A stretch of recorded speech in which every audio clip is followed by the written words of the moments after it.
जय हिंद मेरे प्यारे दोस्तों, मैं शुभम आप सबका स्वागत करता हूं पार्ट 2 ऑफ CSE 2021 का डिस्कशन। तो चलिए स्टार्ट करते हैं। आई होप आपने पार्ट फर्स्ट यहाँ पे देख लिया होगा और जो प्रोसेस है हमारा ऑफ सॉल्विंग क्वेश्चन उससे आप जो है यहाँ पे फैमिलियर हो चुके होंगे। तो चलिए अभी नेक्स्ट क्वेश्चन देखते हैं। R2 कोड ऑफ प्रैक्टिस, देखिए कीवर्ड बेस्ड क्वेश्चन है। 2023 का पेपर हमने देखा, 2022 वाला देखा, और जो मास्टर वीडियो सेशन है उसमें मैंने आपको बताया था जब कीवर्ड बेस्ड क्वेश्चन आते हैं तो अगर हमें चलो उसका अगर मीनिंग पता है तो बहुत अच्छी बात है, और नहीं पता है तो क्या करना है, ये जो एब्रीवेटेड वर्ड्स है यहाँ पे ये हमें इन ऑप्शंस में ढूंढना है। जैसे कि हमने 2022 में देखा था पोलर कोड, और वहाँ पे बस एक ही ऑप्शन था जहाँ पे पोलर वर्ड था। अब ये कोई ऐसे ही रैंडमली मैंने कोई टेक्निक यहाँ पे नहीं बना दी कि नींद से उठा और बना दिया, नहीं। ये बेस ऑन 11,000 प्लस क्वेश्चंस जो है उनका जब मेटा एनालिसिस हम करते हैं तो कुछ फाइंडिंग्स यहाँ पे मिलती है जो कि एग्जामिनर का माइंडसेट हमें बताता है, जो कि यहाँ पे भर भर के अप्लाई होगा। तो चलिए देखिए यहाँ पे R2 कोड ऑफ प्रैक्टिस मतलब 2 बार यहाँ पे R है, ठीक है। अब डी पढ़ते हैं। Environmental impact assessment in the exploitation of natural resource, sustainable practice in the cultivation of agriculture crop in the degraded land. देखिए पॉजिटिव बात है, ये भी पॉजिटिव बात है। Ecological management of wetlands of international importance under Ramsar convention. देखिए ये option से ही डायरेक्टली क्वेश्चंस बनते हैं। रैमसर कन्वेंशन क्या, और मैंने आपको बताया भी था वेटलैंड्स एक बहुत ही इंपॉर्टेंट थीम है। 2022 के प्री में वेटलैंड्स के ऊपर क्वेश्चन पूछ दिया था, 2023 के मेंस में नेशनल वेटलैंड डेवलपमेंट प्रोग्राम के ऊपर क्वेश्चन पूछ दिया। और ए ऑप्शन देखिए environmentally responsible practice in electronics recycling industry. अब देखिए यहाँ पे जब मैंने 2021 का पेपर दिया था तो रियल एग्जाम में मैंने इसी तरीके से सोचा था कि रिस्पॉन्सिबल रिसाइकलिंग, ये 2 R मुझे यहाँ पे देखने को मिल रहा है। इसी हिसाब से मैंने यहाँ पे आंसर जो है ए टिक किया था। यहाँ पे देखिए चारों स्टेटमेंट पॉजिटिव है, कोई भी यहाँ पे एब्सर्ड या वेग ऑप्शंस नहीं बनाया गया। जैसा कि हमने ग्रीन वॉशिंग में देखा था, वहाँ पे हमें बहुत सारे एक्सट्रीम वर्ड्स दिख रहे थे, बट एक जो हमारा ऑप्शन था जहाँ पे फाल्स इंटरप्रिटेशन देते हैं वो एक माइल्ड सा स्टेटमेंट वहाँ पे बन रहा था, ठीक है। और वही चीज़ देखिए R2, और यहाँ पे एक दूसरा लॉजिक हमारा अप्लाई हो रहा है, रिस्पॉन्सिबल रिसाइकलिंग। तो इस तरीके से जो मास्टर वीडियो सेशन में मैंने ट्रिक्स एंड ट्रैप्स आपको बताए हैं वो आपको अप्लाई करने पड़ेंगे खुद से, तब जाके 2024 या 25 का प्रीलिम्स आप दोगे तो आपको यहाँ पे हेल्प होगी। तो यहाँ पे आंसर क्या आएगा हमारा, R2 code of practice constitute a tool available for promoting the adoption of, क्या एडॉप्ट करना है यहाँ पे, environmentally responsible practices in electronics and recycling industry. अभी थोड़ा R2 कोड ऑफ प्रैक्टिस ये क्या है इसके बारे में देख लेते हैं हम लोग। अब देखिए सबसे पहले ये पॉइंट आप नोट डाउन करिए कि ये किसने बनाया है, R2 कोड ऑफ प्रैक्टिस किसने बनाया। तो ये देखिए दोस्तों, एक NGO है, by an NGO, sustainable electronics recycling international, ये उसका पूरा नाम है। और देखिए यहाँ पे एक और जो ट्रिक मैं आपको बताना भूल गया था मास्टर वीडियो सेशन में, जब भी किसी नाम के पीछे इंटरनेशनल वर्ड लग जाता है, जब भी किसी नाम के पीछे इंटरनेशनल वर्ड यहाँ पे लग जाता है तो वो मोस्ट प्रोबेबली NGO ही होती है, जैसे कि एमनेस्टी इंटरनेशनल। उसके बाद देखिए यहाँ पे सस्टेनेबल इलेक्ट्रॉनिक रिसाइकलिंग इंटरनेशनल। ऐसी देखिए एक NGO है सर्वाइवल इंटरनेशनल, सर्वाइवल इंटरनेशनल। और दूसरी है यहाँ पे प्लान इंटरनेशनल। देखिए ये आपका होमवर्क है, प्लान इंटरनेशनल किस कंटेक्स्ट में काम करती है और सर्वाइवल इंटरनेशनल किस कंटेक्स्ट में काम करती है, किन के लिए काम करती है, ये आपको सर्च करके रखना है। मैं यहाँ पे बता सकता हूँ बट आप भी थोड़ा यहाँ पे सर्च करिए, थोड़ा इंटरेस्ट आपको भी आएगा, ठीक है। तो ये आपके लिए होमवर्क है बेसिकली, ठीक है। तो ये याद रखिए, सस्टेनेबल इलेक्ट्रॉनिक्स रिसाइकलिंग इंटरनेशनल नाम की NGO ने ये R2 कोड ऑफ प्रैक्टिस यहाँ पे शुरू किया है। बस इतना ही हमें इसके बारे में जानना है, बाकी अभी ये इसकी वेबसाइट पे जाके हम 50 चीज़ें यहाँ पे नहीं ढूंढेंगे, ठीक है। इतना याद रख लिया, बाकी ऑप्शन देख लीजिए, ये तो हम सबको पता है, ये हमारे वेटलैंड से रिलेटेड है, ओके। और ये रैमसर देखिए दोस्तों, ये शहर कौन से कंट्री का है, तो ये ईरान का एक शहर है, ओके। उसके बाद देखिए ये वाला जो स्टेटमेंट यहाँ पे मेंशन है, sustainable practice in the cultivation of agriculture crops in degraded lands. ऐसे देखिए ये एक बॉर्न चैलेंज जो कि न्यूज़ में आया था, आगे चल के देखिए क्वेश्चन बन सकता है कि व्हाट इज बॉर्न चैलेंज। तो ये देखिए लैंड डिग्रेडेशन न्यूट्रलिटी अचीव करने से रिलेटेड है ये बॉर्न चैलेंज। अब किसके द्वारा है ये, UNCCD, united nation convention to combat desertification, ठीक है। इसका जो है जो मीटिंग हुई थी इंडिया में 2 साल पहले। और बाकी देखिए एनवायरमेंटल इम्पैक्ट असेसमेंट, ये हमारे शंकर IAS में हम पढ़ते हैं, मेंस में डायरेक्टली इसका एक टॉपिक भी अवेलेबल है, ठीक है। तो ये इतनी चीज़ें हमने यहाँ से देख लिया R2 कोड ऑफ प्रैक्टिस से रिलेटेड। उसी के साथ देखिए यहाँ पे एक एडिशनल इन्फॉर्मेशन और जो कि हम शंकर IAS में पढ़ते हैं, एक मॉन्ट्रियक्स रिकॉर्ड करके है, मॉन्ट्रियक्स रिकॉर्ड जो कि रैमसर कन्वेंशन से रिलेटेड है। यहाँ पे देखिए जो क्रिटिकली जो जिन्हें डेंजर होता है जिस वेटलैंड को, जो कि बहुत ज़्यादा इंपॉर्टेंट होते हैं, ठीक है। और यहाँ पे देखिए पोल्यूशन, ह्यूमन इंटरफेरेंस, डेवलपमेंट की वजह से जो है उनका हैबिटेट यहाँ पे डिस्ट्रॉय हो रहा है, तो वो उनको जो है यहाँ पे प्राइमरी लेवल पे मॉन्ट्रियक्स रिकॉर्ड में रखा जाता है। इंडिया में देखिए ऐसी 2 साइट है अभी प्रेजेंट में, एक है केवलादेव नेशनल पार्क जो कि राजस्थान में है, और दूसरा है लोकतक लेक, ठीक है। ये 2 चीज़ें जो है अभी मॉन्ट्रियक्स रिकॉर्ड में। पहले देखिए चिलिका लेक था, बट अभी वो यहाँ से निकाल दिया गया है, पहले था अभी नहीं है। तो ये 2 चीज़ें आप याद रखेंगे मॉन्ट्रियक्स रिकॉर्ड में कौन से जो हमारे वेटलैंड्स है, इस पे जो है डायरेक्टली क्वेश्चन भी बन सकता है। अगला देखिए क्वेश्चन नंबर 17 हम देखते हैं कि why there is a concern about copper smelting plants. देखिए 2022 में हमने गोल्ड माइनिंग से रिलेटेड देखा था, अब देखिए यहाँ पे कॉपर स्मेल्टिंग आ गया। ये देखिए ऐसे टॉपिक है जो हम नहीं पढ़ सकते, ओके, ये हम नहीं पढ़ सकते क्योंकि इतना डिटेल में जाना पॉसिबल है नहीं। अब देखिए यहाँ पे 3 स्टेटमेंट है, और ये भी एक ऐसा क्वेश्चन है, टफ क्वेश्चन मैं कहूँगा, जिसमें बहुत ज़्यादा वेरी हुआ था, जो कोचिंग के आंसर की थी प्लस जो भी एक्सपर्ट्स के व्यू थे, तो ये one of the googly type वाला क्वेश्चन मैं कहूँगा। थर्ड देखिए यहाँ पे, they may release the sulphur dioxide as a pollutant, they may release sulphur dioxide.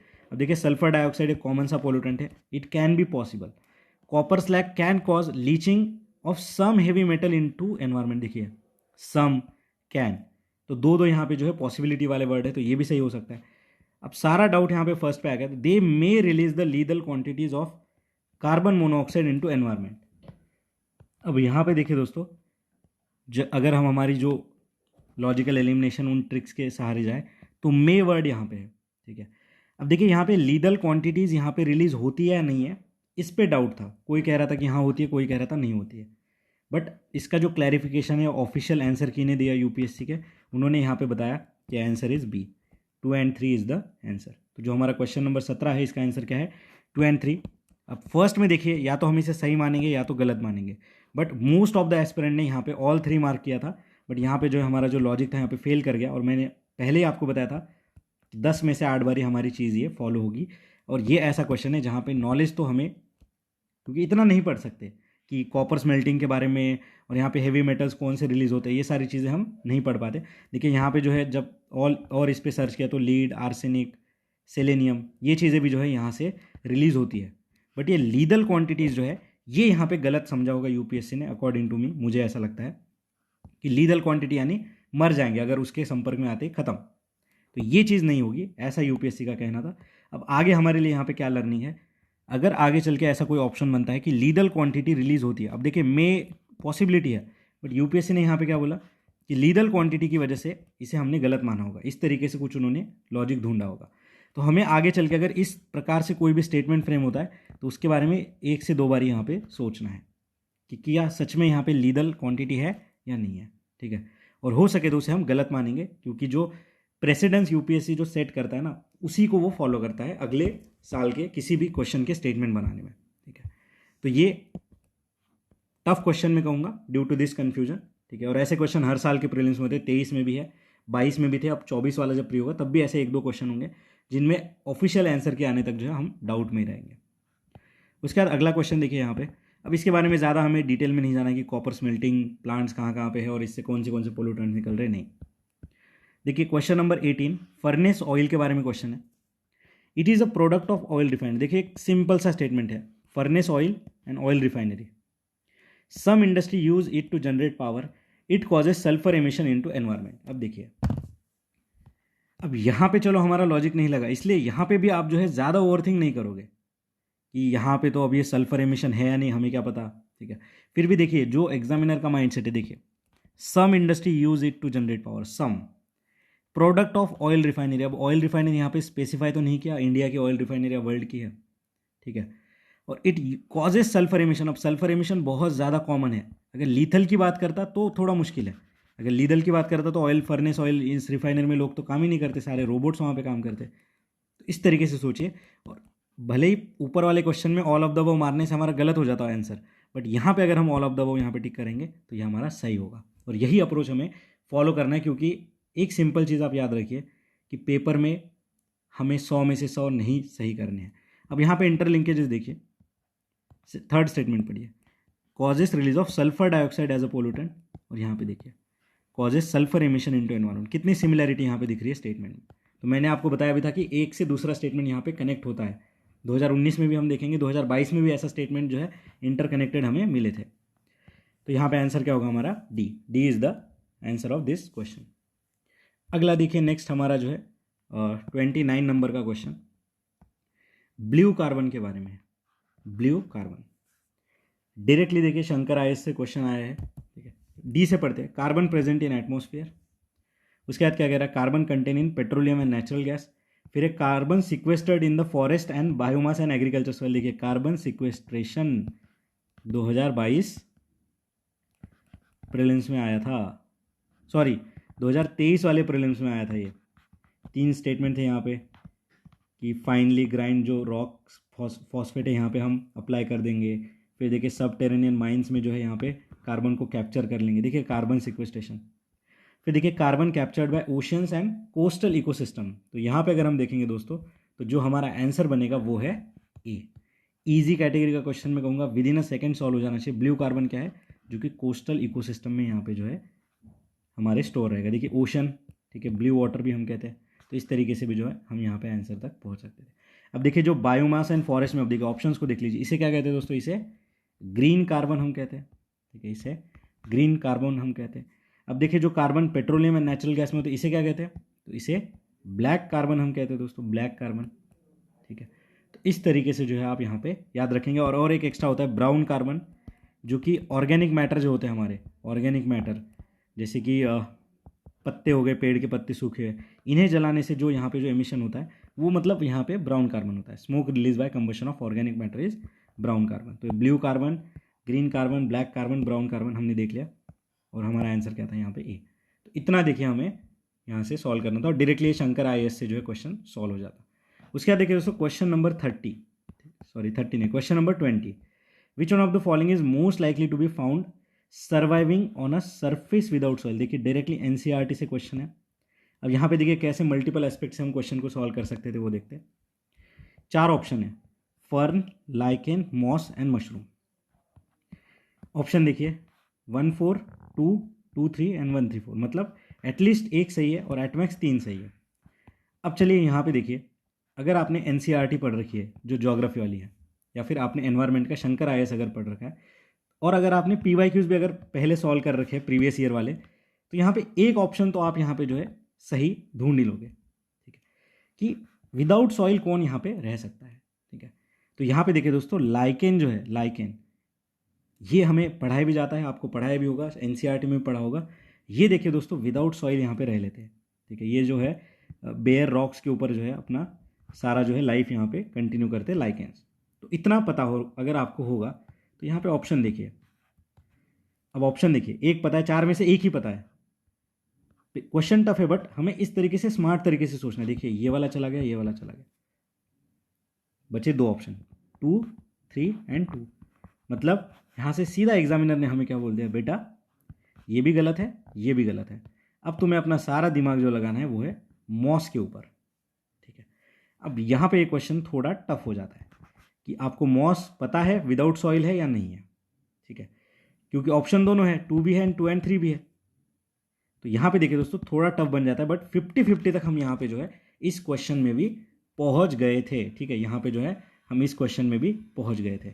अब देखिए यहाँ पे आंसर क्या है दोस्तों, यहाँ पे आंसर आ जाएगा हमारा 2 एंड 3 इज द करेक्ट, ठीक है, 2 एंड 3 इज द करेक्ट। अब यहाँ पे भी देखिए एक जनरल ऑब्जर्वेशन जो मैंने देखा है, अगर ऐसे 4 स्टेटमेंट है, इनमें से अगर हमने एक सही पकड़ लिया फिर एक गलत देख लिया, और यहाँ पे अगर 2 ऑप्शन हमारे एलिमिनेट हो गए, ठीक है, 2 ऑप्शन अगर हमारे एलिमिनेट हो गए और 2 एंड 3 अगर बचता है, तो जो ज़्यादा ऑप्शन जिसमें हो गए ना उसे हमें सिलेक्ट करना चाहिए। ये मैं एक जनरल ऑब्जर्वेशन बता रहा हूँ, ये यहाँ पे ऐसा नहीं कि इसी को हमें मानना है, बट मैं बता रहा हूँ कि अगर 2 एंड 3 में अगर हमें सोचना है तो इस तरीके से हम सोच सकते हैं, जहाँ पे हम जो है कोई भी नॉलेज अप्लाई नहीं कर पा रहे हैं, ठीक है, हमें कुछ पता ही नहीं है उसके आगे इस क्वेश्चन में क्या चीज़ें हो सकती है, ठीक है। तो इसलिए मैं आपको यहाँ पे ये वाला जो है सिस्टम यहाँ पे बता रहा हूँ। तो यहाँ पे 2 एंड 3 हमने मार्क किया।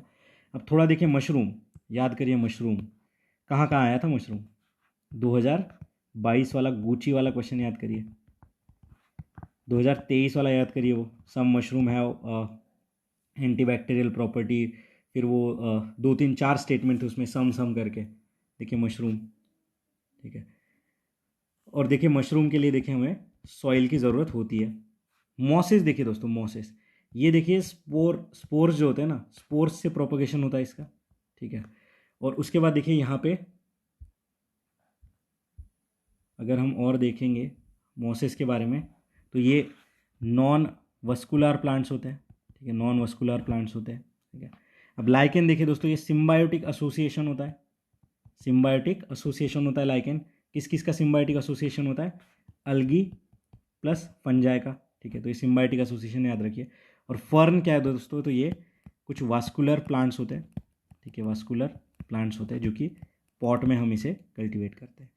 अब देखिए जब रियल एग्जाम में मैंने ये पेपर देखा था तो मैंने किस तरीके से सोचा, देखिए लाइकेंस एंड मॉसेस ये जो है टुंड्रा रीजन में जो है हमारे ज़्यादातर पाए जाते हैं, और टुंड्रा रीजन में यहाँ पे सॉइल मिलना थोड़ा मुश्किल है, ठीक है। तो इस तरीके से मैंने सोचा कि लाइकेंस एंड मॉसेस जो है यहाँ पे आंसर हो सकता है, ठीक है। तो ये हमने यहाँ पे देखा answer 2 and 3 is the correct. बाकी देखिए ये क्वेश्चन मोस्ट एक्सपेक्टेड है, मोस्ट एक्सपेक्टेड नहीं मतलब एक्सेप्शन है, क्योंकि इतना डिटेल में हम नहीं पढ़ते। बट यहाँ पे जो एनसीईआरटी, ठीक है, जो lichens and moss tundra region में है इस तरीके से, और देखिए सरफेस विदाउट रॉक, यहाँ पे लाइकेन मार के हम 2 ऑप्शन तक पहुँच सकते थे। तो इसी तरीके से जुगाड़ लगा के जो है हम इन क्वेश्चंस को सॉल्व कर सकते थे, ठीक है। उसके बाद नेक्स्ट देखते हैं हम लोग, ओके। बाकी देखिए इसके बारे में इतना ही, अब ज़्यादा इसमें आगे हमें अंदर जाके नहीं पढ़ना है। नेक्स्ट क्वेश्चन देखिए, विच one of the following is use for preparing the natural mosquito repellent. यहाँ पे देख लीजिए दोस्तों, ये मॉस है, ठीक है, देख लीजिए आप, ये पत्थर के ऊपर जो है यहाँ पे विदाउट सॉइल, यहाँ पे जो इसका हम यहाँ पे देख सकते हैं ग्रोथ। नेक्स्ट देखिए यहाँ पे ये देखिए दोस्तों, ये है फर्न, ओके, देखिए यहाँ पे सॉइल की ज़रूरत है। ये है दोस्तों मशरूम, जो कि हम होटल में खा लेते हैं, ठीक है। और ये है लाइकेंस, ठीक है। अब लाइकेंस देखिए दोस्तों, ये बायो इंडिकेटर भी है। बायो इंडिकेटर यानी कि ये लाइकेंस की जो कंडीशन है, इसकी जो क्वालिटी है, ये हमें बताता है कि एयर पोल्यूशन आजू बाजू के एनवायरनमेंट में कितना है। तो ये है लाइकेंस का एक प्राइमरी रोल है, it act as a bio indicator as well. ये शंकर आईएएस में भी हमारे मेंशन है। तो ये हमने देख लिया। अभी नेक्स्ट देखते हैं। अभी ये सारे फोटोज देखने के बाद नेक्स्ट देखिए, विच one of the following is use in preparing natural mosquito repellent. अब देखिए मॉस्किटो रेपेलेंट, इस क्वेश्चन को थोड़ा कनेक्ट करिए आप, Wolbachia method. Wolbachia method is related to what, कब आया था? 2023 के प्रीलिम्स में। देखिए मॉस्किटो की थीम से मैं कह रहा हूँ, मैं ऐसा नहीं कह रहा कि यहाँ से आपको पता चल जाना चाहिए था कि वोल्बाचिया आएगा, बट एक थीम आप समझिए कि कैसे जो है इसी के आसपास के क्वेश्चंस एग्जामिनर फ्रेम कर देते हैं। अगर हमें इतना भी याद होता कि हाँ ये मॉस्किटो से रिलेटेड प्रीवियस ईयर में एक आध बार क्वेश्चन आ रखा है, तो हम इस तरीके से भी जो है वहाँ पे हिंट लगा सकते थे, ओके। अब यहाँ पे देखिए नेचुरल मॉस्किटो रिपेलेंट कौन सा है? Congress grass, elephant grass, lemon grass and nut grass, ठीक है।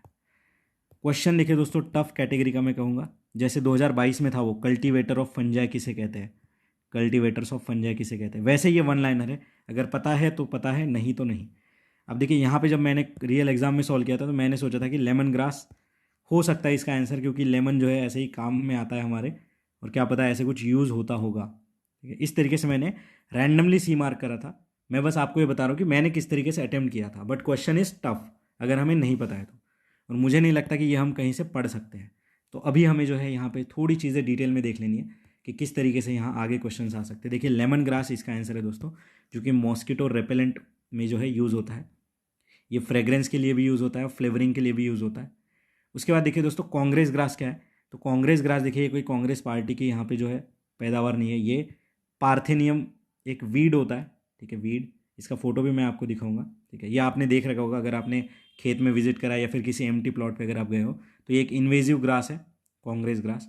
उसके बाद देखिए एलिफेंट ग्रास। एलिफेंट ग्रास देखिए नेटिव है दोस्तों ऑस्ट्रेलिया एंड अफ्रीका की, ये नेटिव ग्रास है।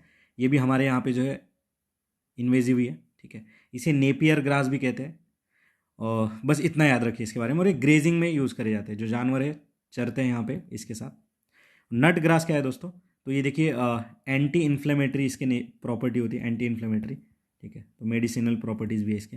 अब इनके थोड़े फोटोज़ देख लेते हैं, बस इतना ही याद रखिए जितना मैंने आपको बताया। और ये थोड़ा नाम देख लीजिए, आगे चल के कुछ यहाँ पे क्वेश्चन बनने के चांसेस है। ये देखिए दोस्तों, ये है पार्थेनियम, ठीक है, आपने देखा ही होगा कहीं ना कहीं। उसके बाद पार्थेनियम यानी कि कांग्रेस ग्रास। ये देखिए दोस्तों एलिफेंट ग्रास है, थोड़ा फोटो देख लीजिए। ये है दोस्तों लेमन ग्रास हमारा, ठीक है, लेमन ग्रास। ये देखिए चाय में भी डाल के पी जाती है। और ये हमारा नट ग्रास, ठीक है, नट ग्रास। तो बस इतनी इन्फॉर्मेशन काफ़ी है। तो देखिए एनवायरनमेंट के क्वेश्चन कितने स्पेसिफिक होके 2021 में पूछे गए थे। जैसे कि अब ये नेक्स्ट क्वेश्चन देखिए, कहीं का कहीं हिंट ही नहीं लगेगा एक दो स्टेटमेंट का। कहता है which one of consider the following kind of organism और which of the above is the primary producer in the food chain of ocean. देखिए प्राइमरी प्रोड्यूसर्स, ठीक है, बेसिक इकोलॉजी के कंसेप्ट से पूछा, बट नाम देखिए कोपेकपॉड्स, साइनोबैक्टीरिया, डायटम्स एंड फोरामिनीफेरा। अब यहाँ पे देखिए एक हिंट एग्जामिनर ने क्या दी थी, जैसे ही आप ऑप्शन देखोगे आपको पता चलेगा कि 4 में से 2 सही है, 2 गलत है, ठीक है। अब देखिए यहाँ पे याद करिए प्राइमरी प्रोड्यूसर सेकेंडरी प्रोड्यूसर। अब प्राइमरी प्रोड्यूसर कौन होता है, जो कि अपना खाना खुद बना लेता है। जैसे हमारे टेरेस्ट्रियल इकोसिस्टम में अगर हम देखेंगे तो जो प्लांट्स है they are the primary producer. वैसे ओशंस में हमें देखना पड़ेगा। अब देखिए प्राइमरी प्रोड्यूसर कौन होता है, जिसमें क्लोरोफिल होगा। क्लोरोफिल होगा मतलब वो ग्रीन यहाँ पे रहेंगे, ठीक है। अब यहाँ पे देखिए, अब मैं साइंस बैकग्राउंड का हूँ, बट जो ह्यूमैनिटीज़ बैकग्राउंड वाले होंगे उन्हें थोड़ा इसमें जो है डिफ़िकल्टी हो सकती है, ठीक है। अब देखिए यहाँ पे कोपेपॉड्स, और हमने देखिए यहाँ पे जब एनिमल का जो डिवीज़न हम पढ़ते हैं, ठीक है, जो किंगडम एनिमल होता है उसका, तो इसमें देखिए अर्थ्रोपोडा इस तरीके से हम पढ़ते हैं। अर्थ्रोपोडा, अर्थ्रोपोडास क्या होते हैं, तो ये इंसेक्ट्स होते हैं, ठीक है। ये पॉड यानी कि उनके पैर, ऐसा कुछ यहाँ पे डिस्क्रिप्शन होता है। मुझे भी इतना याद नहीं, अब 11th-12th में कहीं देखा होगा। तो इस तरीके से एग्जाम में मैंने ये सोचा था कि कोपेपॉड्स, ठीक है, तो ये एनिमल मतलब इंसेक्ट टाइप हो सकता है कुछ, बट यहाँ पे तो प्राइमरी प्रोड्यूसर पूछा है। तो अगर फर्स्ट हटा के देखते हैं तो 2 ऑप्शन यहाँ पे हट गए, बचा गया 2, 3 एंड 3, 4। अभी नेक्स्ट देखिए, और मैंने यहाँ पे कैसे सोचा था, अगर आप साइंस बैकग्राउंड के हो तो बहुत अच्छे से कनेक्ट कर पाओगे। देखिए साइनोबैक्टीरिया, ये देखिए दोस्तों इसे दूसरा नाम होता है ब्लू ग्रीन अलगी, ठीक है। अब देखिए अलगी जो है ये ग्रीन कलर की होती है, और देखिए ब्लू ग्रीन अलगी, और ये खुद का जो है फूड यहाँ पे खुद बना सकते हैं। तो मैंने सोचा कि सेकंड जो है ये हमारा प्राइमरी फूड प्रोड्यूसर तो हो सकता है। तो सेकंड अगर हम देखेंगे तो यहाँ पे और यहाँ पे है, तो ये ऑप्शन यहाँ पे कट गया, बचा 2 एंड 3, ठीक है। फॉर्मेनिफोरा ना कभी सुन रखा था ना आगे कभी सुनूंगा, ठीक है। तो इस तरीके से जो है इस क्वेश्चन को मैंने अटेम्प्ट किया था रियल एग्जाम में। अब देखिए ये जो प्राइमरी प्रोड्यूसर कौन कौन होते हैं फूड चेन में ओशन के, तो यहाँ पे देखिए कुछ बैक्टीरियाज होते हैं, कुछ फाइटोप्लैंक्टॉन्स होते हैं, फाइटोप्लैंक्टॉन्स, ये सारा शंकर आयस में कवर्ड है, बट ये नाम थोड़े यहाँ पे न्यू थे। बट ये दोनों नाम आपको शंकर आयस में देखने को मिल जाएंगे, ठीक है। अलगी जो होते हैं ये हमारे प्राइमरी प्रोड्यूसर होते हैं। अब देखते हैं ऑप्शन। अब देखिए फॉर्मेनिफोरा क्या होता है, तो देखिए एक सिंगल सेल्ड ऑर्गेनिज्म होता है दोस्तों, सिंगल सेल्ड ऑर्गेनिज्म, जो कि ओशन के वाटर में हमें नॉर्मली देखने को मिलेगा। इसका फोटो भी देखेंगे हम अभी। डायटम देखिए ये भी एक टाइप ऑफ अलगी है, ठीक है। उसके बाद देखिए साइनोबैक्टीरिया है, तो मैंने बता दिया ब्लू ग्रीन अलगी इस तरीके से। और कोपेकॉड देखिए एक प्राइमरी कंज्यूमर है दोस्तों, प्राइमरी कंज्यूमर्स है। अब इनका फोटो देखते हैं। ये दोस्तों यहाँ पे कोपेकॉड, कोपेपॉड क्या है ये, कोपेपॉड्स। उसके बाद ये हमारा ब्लू ग्रीन अलगी, शैवाल भी हम कहते हैं, आपने देखा ही होगा। उसके बाद ये है दोस्तों यहाँ पे डायटम्स, ठीक है, डायटम्स। और ये है देखिए हमारे भाई साहब क्या था, फोरामिनीफेरा। तो ये 4 चीज़ें हमने देख ली, और प्राइमरी प्रोड्यूसर कैसे है वो भी चीज़ें हमने यहाँ पे नोट डाउन कर ली। तो यहाँ पे हमारा आंसर क्या है दोस्तों, 2 एंड 3। नेक्स्ट आगे देखते हैं क्वेश्चन नंबर 23। अब देखिए दोस्तों यहाँ पे थोड़ा सा इंटरलिंकेज समझिए आप, मैं ऐसे नहीं कहता कि क्वेश्चन बहुत ईजी था। देखिए क्या कह रहा है, hedgehog, marmot and pangolin to reduce the chance of being captured by predators which one of the above organism roll up and protect their vulnerable parts.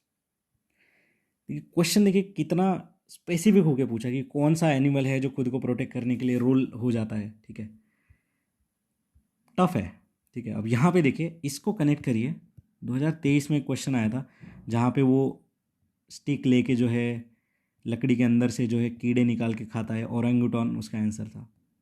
तो देखिए इतना स्पेसिफिक 2021 में पूछा, और ऐसा ही बहुत ज़्यादा स्पेसिफिक उन्होंने 23 में पूछा। देखिए ये क्वेश्चन मैं नहीं मानता कि ये कट ऑफ डिसाइड करते हैं, क्योंकि ये किसी को नहीं आता है। ये अगर तुक्का गलती से लग गया तो लग गया। कट ऑफ हमेशा इजी क्वेश्चंस आप कितने सही कर रहे हो, और ऐसे कितने क्वेश्चन जहाँ पे लॉजिक अप्लाई हो रहा है वो आप सही कर रहे हो, इससे डिसाइड हो जाता है। बट ये क्वेश्चन ऐसे होते हैं जहाँ पे वो बस चेक करना चाह रहे हैं कि आप यहाँ पे कितना शॉक वैल्यू में जा रहे हो, कि आप इस क्वेश्चन को देख के डर रहे हो या फिर हाँ इसको साइड में छोड़ के इसको छोड़ के बाकी सारे अटेम्प्ट कर रहे हो, ठीक है। अब देखिए इसको मैं बस ये कनेक्शन आपको बताना चाह रहा था कि देखिए इस तरीके से जो है इतना स्पेसिफिक जाके भी ये पूछ रहे हैं, इन क्वेश्चंस का हमें टेंशन नहीं लेना है। 24 में ऐसा कोई और एक जानवर ले आएंगे उसके बारे में पूछ देंगे, तो हम ऐसे थोड़ी हर जानवर का भाई पीएचडी करते रह जाएंगे, नहीं। अब देखिए यहाँ पे जो हमारा आंसर है दोस्तों वो है पेंगोलिन एंड हेजहॉग। ये जो दो जानवर है यहाँ पे ये रोल डाउन कर लेते हैं, यहाँ पे आंसर है 1 and 3। कोई लॉजिक नहीं, कुछ नहीं। पेंगोलिन का तो भी आप पढ़ सकते हो क्योंकि ये करंट अफेयर में आया था, ठीक है। बट हेजहॉग एंड मैरमॉट नहीं, ये एक्सपेक्ट नहीं करता मैं। अब इनके बारे में थोड़ा देख लीजिए। ये देखिए दोस्तों, ये है भाई साहब, ये इनका मुंह है, ये है हेजहॉग, ठीक है, ये है हेजहॉग। ये देखिए लीस्ट कंसर्न है IUCN की लिस्ट में, और जब भी कोई प्रेडेटर आ जाता है तो इस तरीके से ये अपने कांटे यहाँ पे निकाल लेते हैं, ठीक है। उसके बाद देखिए यहाँ पे दूसरे जो भाई साहब है ये है मैरमॉट, ठीक है, मैरमॉट। और ये देखिए हिमालयन मैरमॉट जो है ये भी एक इनकी स्पीशीज़ है, ठीक है। ये नॉर्थ अमेरिका एंड यूरेशिया में पाए जाते हैं। मत लिखिए इतना क्योंकि आगे चल के इतना डिटेल में क्वेश्चन नहीं आएगा। ये देखिए ये है भाई साहब पेंगोलिन, ठीक है, पेंगोलिन। तो इस तरीके से रोल डाउन कर लेते हैं खुद को, ठीक है। और ये देखिए vulnerable to critically endangered category में आते हैं। एक इंडियन पेंगोलिन भी होता है, एक चाइनीज़ पेंगोलिन भी होता है, और हमें पता है चाइनीज़ पेंगोलिन सारे ख़त्म होने पे आ गए, क्रिटिकली इंडेंजर्ड है क्योंकि ये सारे जो है इनका बहुत ज़्यादा इलीगल ट्रेड किया जाता है, ठीक है। It is the most traffic mammal in the world. याद रखिए ये जो है पेंगोलिन मैमल है। आगे चल के क्वेश्चन भी आ सकता है कि इसमें से मैमल कौन सा है, तो पेंगोलिन याद रखिए कि it is a mammal, okay. तो इतना ही याद रखना है इसके बारे में हमें। और हमारा आंसर क्या था यहाँ पे 1 and 3, ठीक है। टफ क्वेश्चन में कहूँगा, इससे कट ऑफ डिसाइड नहीं होता है। अभी नेक्स्ट देखते हैं अगला क्वेश्चन क्या है हमारा। ओके देखिए ये जब ऐसे बड़े क्वेश्चन आपको दिखे ना तो थोड़ा मुस्कुराइए क्योंकि आप जो है लखनऊ में नहीं है आप यहाँ पे घर पे बैठ के अपना जो है क्वेश्चन पेपर सॉल्व कर रहे हैं। 5th यहाँ पे देखिए सबसे पहले ऑप्शन देख लीजिए 1 to 4, 1 3 5, 3 4 and 2 5। मतलब जो हमारा एक है कि 1 2 3 4 5 तो सही हो ही नहीं सकता, ये तो ऑप्शन में भी नहीं दिया है। एट मैक्स 3 सही है और एटलीस्ट 2 सही है, मतलब इनमें से 2 गलत है या तो 3 गलत है। अब सबसे पहले सबसे सही कौन सा है और सबसे गलत कौन सा लग रहा है ढूंढते हैं। कहता 5th India is one of the signatory of its at time of its inception. देखिए वन ऑफ द, हमारा जो मास्टर वीडियो सेशन में हमने देखा भी था। फिर देखिए it is endorse by government, big companies and indigenous communities. देखिए पॉजिटिव बात कर रहे हैं, पब्लिक पार्टिसिपेशन के एंडोर्समेंट की बात कर रहे हैं, ना कि मैंडेटरी होने की बात कर रहे हैं। It is legally binding. जैसे ये पढ़ोगे ना आप, आपके यहाँ पे जो है ना अलर्टनेस आ जानी चाहिए, लीगली बाइंडिंग, ठीक है, डाउटफुल है। सेकेंड देखिए it endorses global timeline to end the loss of forest. देखिए एंडोर्सेस, एंडोर्सेस क्या कह रहा है, एक ग्लोबल टाइमलाइन दी है to end the loss of forest. कोई यहाँ पे ईयर नहीं दिया है, कोई यहाँ पे परसेंटेज में टारगेट नहीं दिया, सिंपली बोल दिया है कि हाँ ये एंडोर्स करता है भाई कि हम जो फॉरेस्ट का खत्म होना है उसको कम करेंगे। फर्स्ट क्या कह रहा है, it was the first endorse at United Nation climate summit in 2014। अब देखिए यहाँ पे जितने भी मास्टर वीडियो सेशंस में हमने पढ़े थे ना चीज़ें, सारे अप्लाई हो रही है। देखिए कौन सी अप्लाई हो रही है। अगर हम देखेंगे फर्स्ट समिट की बात कर रहे हैं तो ये गलत हो सकता है, जैसे ही ये हम गलत समझेंगे तो हम 3 4 and 2 5 के साथ जाएंगे। लीगली बाइंडिंग अगर हम गलत समझेंगे तो थर्ड यहाँ पे गए, यहाँ पे गया, बचा क्या हमारे पास 1 to 4 and 2 5, ठीक है। India is one of the signatory, इसे अगर हम सही मानेंगे तो हमारे पास बचा 5 5 वाले ऑप्शन बी और डी। अब कैसे हमें देखना है, ठीक है, फर्स्ट वाला हमने देख लिया, लीगली बाइंडिंग वाला देख लिया, वन ऑफ द सिग्नेटरी वाला देख लिया। अब ये अगर हम गलत मानते हैं हम, ठीक है, स्पेसिफिकली अगर हम देखेंगे तो इन्हें हम गलत मानते हैं। अब यहाँ पे देखिए चलो गलत में तो हमें बहुत सारे ऑप्शंस मिल रहे हैं।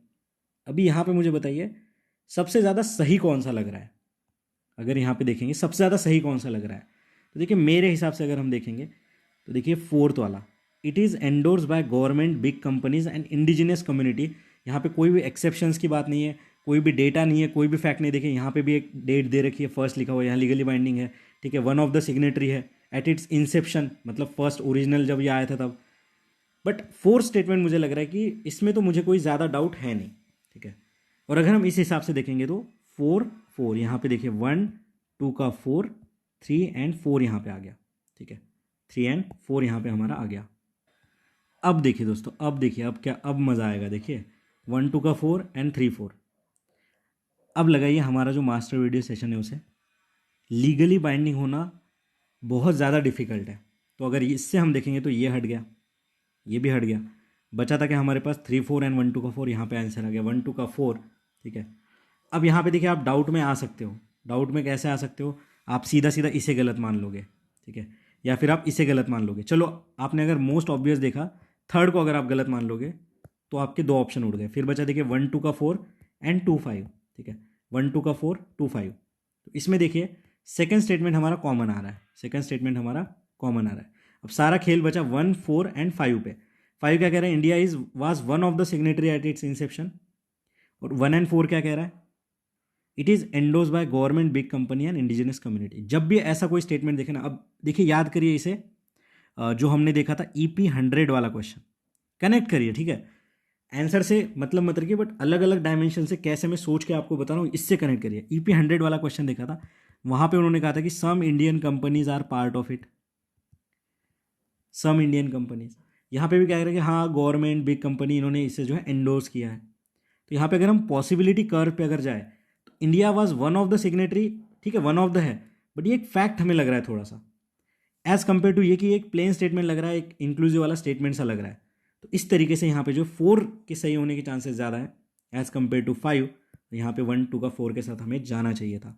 ये मैं मेथड आपको बता रहा हूँ जो कि रियल एग्जाम में आपको हेल्प करेगी। देखिए क्वेश्चन सही आएगा गलत आएगा वो आगे की बात है, बट जो वे ऑफ थिंकिंग है, आप कोई भी वेबसाइट उठाओगे आपको इसका आंसर मिल जाएगा, 1 2 4 इज द आंसर। बट ये स्टेटमेंट्स को कैसे डिकोड करना है, कैसे कन्फ्लिक्टिंग अगर हमारे यहाँ पे बन रहे हैं, जैसे लीगली बाइंडिंग, यहाँ पे one of the first summit, तो इन्हें हमें कैसे टैकल करना है वो मैं आपको यहाँ पे सिखा रहा हूँ। ये प्रोसेस ज़रूरी है, आंसर जानना ही सेकेंडरी, क्योंकि आगे ऐसा क्वेश्चन रिपीट होगा मुश्किल है, बट इस थीम पे कुछ ना कुछ आ सकता है, इस थीम पे कुछ ना कुछ जो है आ सकता है। तो देखिए ये जो हम पढ़ रहे थे ये क्या था दोस्तों? New York declaration on forest, New York declaration on forest. अब यहाँ पे देखिए दोस्तों, ये जो फिफ्थ वाला स्टेटमेंट है ये गलत है, India is not a signatory. ठीक है, उसके बाद देखिए ये वाला सही है हमारा, लीगली बाइंडिंग नहीं है दोस्तों, ये वॉलेंट्री है, तो ये आप नोट डाउन कर लीजिए। बाकी फर्स्ट एंड सेकंड स्टेटमेंट सही है। अब इसके बारे में थोड़ा देख लेते हैं। ये देखिए दोस्तों, ये जो 2014 जो में साइन हुआ था ये न्यूयॉर्क डिक्लेरेशन, इसका देखिए रिन्यू प्लान ऑफ एक्शन आया था 2021 में, जहाँ पे देखिए स्टॉप द फॉरेस्ट लॉस, देखिए सबसे पहला ही है।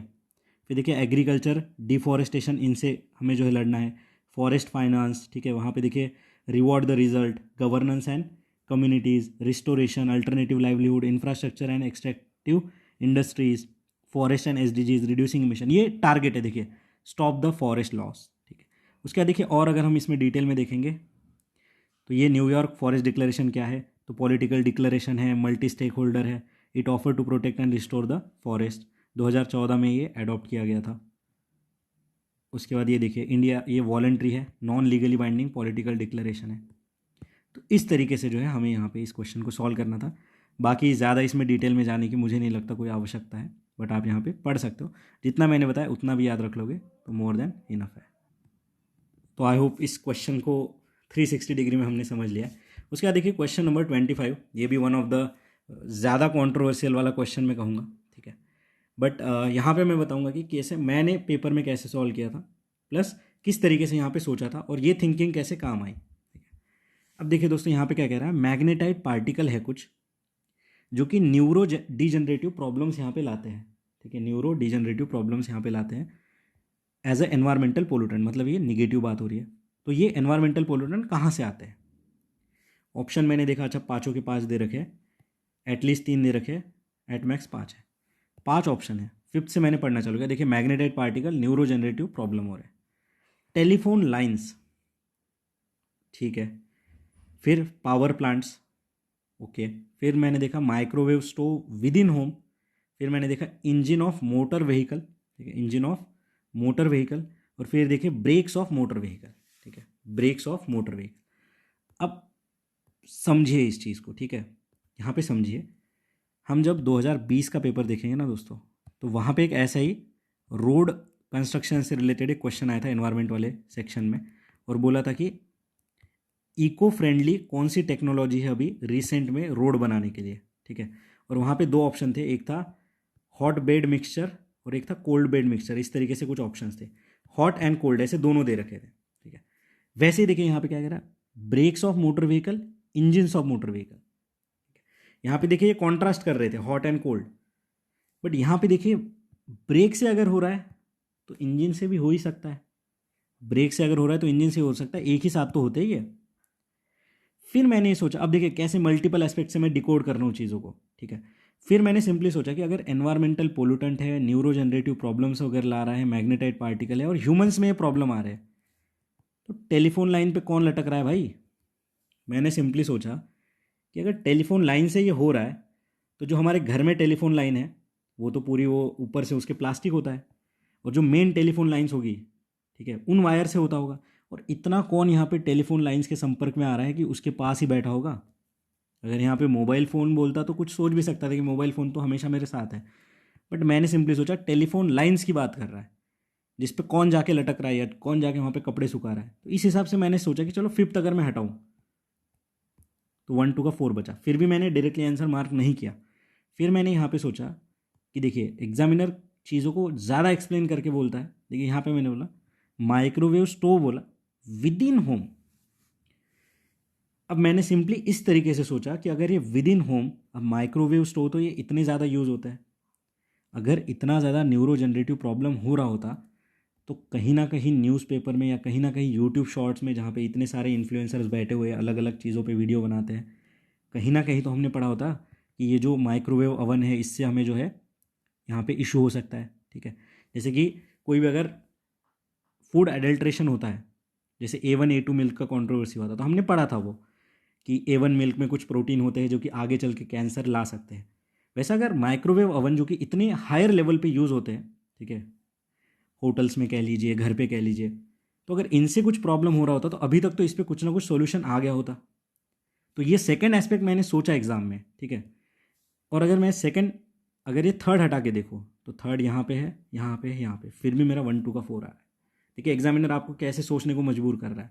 फिर देखिए, और देखिए यहाँ पे पावर प्लांट्स, कितना वाइडर वर्ड है। कौन सा पावर प्लांट है भाई, कोल है, थर्मल है, हाइड्रो है, कौन सा पावर प्लांट है, न्यूक्लियर पावर प्लांट है, कुछ बताएं यहाँ पे। तो यहाँ से एक सोच सकते हैं कि 4 तो हमारे ऑप्शन में होना ही चाहिए, तो यहाँ से ये हट गया, ठीक है। फिर हमने देखा कि ब्रेक और इंजन ये तो साथ ही है, तो ये दोनों एक साथ ही जा सकते हैं, तो 1 2 यहाँ पे, 1 2 यहाँ पे, 1 2 यहाँ पे, ये हट गया। तो देखिए ये और ये हमारे हट गए, बचा क्या 1 2 4 एंड 1 2 3 4 5। और ये हमारे दो यहाँ पे जो है हमने यहाँ पे जो है एक्सेप्शन ढूंढे थे कि ये तो साथ में जा ही नहीं सकते। तो अब देख रहे हो, देखिए आंसर इसका 1 2 4 है, ठीक है, बट मैं आपको बता रहा हूँ कि किस तरीके से सोचना था। अब देखिए, अब जब इसकी ऑफिशियल आंसर की नहीं आई थी तो मोस्ट ऑफ द कोचिंग वालों ने यहाँ पे डी आंसर दिया था। मैं ये नहीं कहता कि वो गलत है, उनका कोई अलग सोर्स रहा होगा, ठीक है, बट यूपीएससी ने जब अपनी ऑफिशियल की थी तो यहाँ पे 1 2 का 4 उन्होंने आंसर दिया, ठीक है। जो क्वेश्चन नंबर 25 है उसका आंसर बी दिया। तो मैं आपको बता रहा हूँ कि मैंने इस तरीके से सोचा था, और इस थिंकिंग को आपको डेवलप करना है, इससे आपको हेल्प होगा। मैं ये नहीं कहता कि मैं तो बहुत सर्वश्रेष्ठ हूँ, मैंने इस तरीके से सोचा, नहीं। आप इस तरीके से देखिए कि ब्रेक्स और इंजन साथ में जा सकते हैं, पावर प्लांट बहुत ज़्यादा वाइडर है, ठीक है, विद इन होम ये इतना डिटेल क्यों बता रहा है, और टेलीफोन लाइंस के संपर्क में हम कहाँ आ रहे हैं। अब पावर प्लांट आपको होगी कि इसके संपर्क में हम कहाँ आ रहे हैं। देखिए पावर प्लांट से एमिशन होता है, ठीक है, एमिशन होता है, और एमिशन जब होता है तो आसपास में जो यहाँ पे हैबिटेट होता है उन पे इम्पैक्ट होगा। टेलीफोन लाइन से कौन सा इमिशन हो रहा है, और टेलीफोन लाइंस को जाके अगर हम घिसेंगे हमारा बॉडी, तभी तो वो हमारे कांटेक्ट में आ रहा है। तो इस तरीके से भी आप यहाँ पे सोच सकते हो, और यहाँ पे आंसर क्या जाएगा हमारा 1 2 का 4, ठीक है। ऑफिशियल आंसर की अकॉर्डिंग 1 2 का 4 है। बाकी देखिए सबने डी बोला था, ठीक है, बट यहाँ पे इस तरीके से हमें सोचना था कि ये क्यों ऐसे बनाया है क्वेश्चन। और मैग्नेटाइट पार्टिकल नहीं पढ़ते यार हम लोग, ये जितने एनवायरनमेंट के क्वेश्चन देखे ना, न्यूयॉर्क फॉरेस्ट डिक्लेरेशन हो गया, हेजहॉग वाला हो गया, उसके बाद वो डायटम्स वाला हो गया, लाइकेंस वाला हो गया, तो ये क्वेश्चंस नहीं पढ़ते हम लोग, इतना नहीं पढ़ा जाता है, ओके। बट किस तरीके से सॉल्व होगा ये हमें यहाँ पे देखना है, और यही एग्जामिनर चेक करेगा अगले साल वाले पेपर में, ठीक है। तो इस तरीके से देखिए हमें यहाँ पे आंसर तक पहुँचना था। अभी जो नेक्स्ट वीडियो आएगा दोस्तों उसमें हम अगले क्वेश्चन यहाँ पे देखते हैं। धन्यवाद।